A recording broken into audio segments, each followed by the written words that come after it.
भारत की ग्लोबल ताकत देखिए कि चीन अब भारत को रोक नहीं पाता। भारत ने आतंकवादी हाफिज सईद के रिश्तेदार अब्दुल रहमान मक्की को यूएन ग्लोबल आतंकवादी घोषित करवा दिया। पाकिस्तान के आतंकवादी मक्की को यूएन में 7 महीने से कौन बचा रहा था? यही चीन बचा रहा था। 7 महीने से उसे ग्लोबल आतंकवादी घोषित नहीं होने दे रहा। यूएन सिक्योरिटी काउंसिल में मक्की को ग्लोबल आतंकवादी घोषित करने के प्रस्ताव के पक्ष में 15 में से 14 देश थे। सिर्फ चीन इसका विरोध कर रहा था। यूएन से किसी आतंकवादी को ग्लोबल आतंकवादी घोषित करने के लिए यूएन सिक्योरिटी काउंसिल की 1267 सैंक्शंस कमेटी में प्रस्ताव जाता है और यूएन की इस कमेटी की लिस्ट में आने से आतंकवादी की संपत्ति फ्रीज होती है, ट्रैवल बैन लग जाता है, कहीं जा नहीं पाता, उसे कोई हथियार नहीं दे सकता, ये सब बैन हो जाता है। लेकिन मक्की के खिलाफ भारत के प्रस्ताव पर सिक्योरिटी काउंसिल में चीन ने जून से टेक्निकल रोक लगा रखी, जिसे इस बार चीन को हटाने के लिए मजबूर होना पड़ा। भारत की चली और मक्की जो है वो इंसाफ की चक्की में पिस गया और ग्लोबल टेररिस्ट घोषित।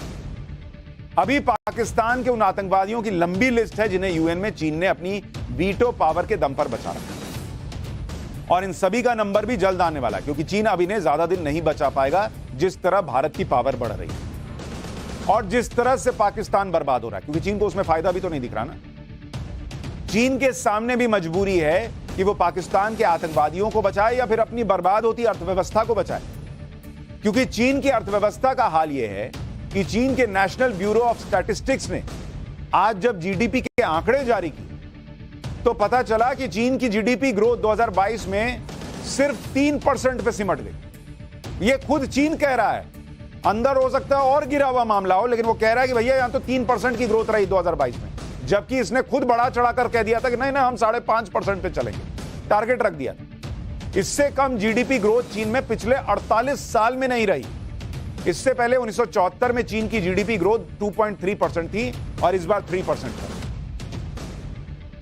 चीन अर्थव्यवस्था के मामले में 50 साल पीछे चला गया और आबादी बढ़ने के मामले में 60 साल पीछे चला गया। चीन की एक बड़ी परेशानी यह भी है कि वहां आबादी बढ़ नहीं रही बल्कि घट रही है। अब आप कहेंगे ये तो अच्छी बात है, ये तो दुनिया में सबसे बड़ी आबादी वाला देश है। नहीं बॉस, अच्छी बात नहीं है। उसके लिए कैसे, अभी समझाता हूं आपको।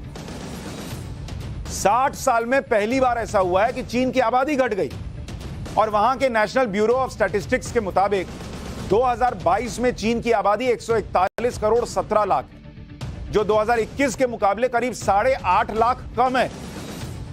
आखिरी बार चीन की आबादी 1960 में कम हुई थी, जब माओ का राज था और ग्रेट लीप फॉरवर्ड के नाम वाली उसकी विनाशकारी कृषि नीति से चीन में भूखमरी और अकाल पड़ गया था और लाखों लोगों की जान गई थी, जो पूरा चैप्टर मैंने आपको पाठशाला में बताया था ना, गोरैया मरवा दिया था इस माओ ने वगैरह वगैरह। तब आबादी घटी थी क्योंकि लोग भूखमरी से मर गए।